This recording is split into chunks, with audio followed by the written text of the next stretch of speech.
அடுத்தவங்களை அட்டாக் பண்ணி அவங்கள வந்து டவுன் பண்றாங்க.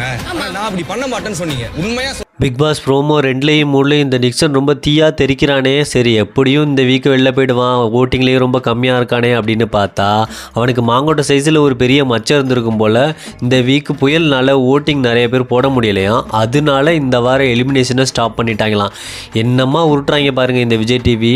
உருட்டுனாலும் உருட்டு பீ உருட்டு தான், அந்த மாதிரி தான் உருட்டுறானுங்க இவனுங்க. ஒரு டிவின்னு நம்மளுக்கு நல்லாவே தெரியும். ஏதோ சிஎம் எலெக்ஷன் வைக்கிறானுங்க.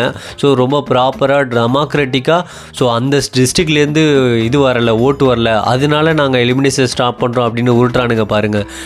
உங்கள் டெமோக்ராட்டி பற்றிலாம் தெரியும்டா. அக்ஷயா போக வேண்டிய இடத்துல பூர்ணிமா போயிருக்கணும், பிரதீப் ரெட் கார்டு கொடுத்துட்டீங்க.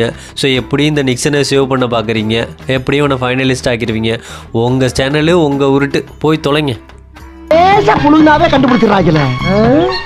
அது சரி, அவங்க நம்ம வாயை பார்த்து பார்த்து வருஷக்கணக்காக பழகி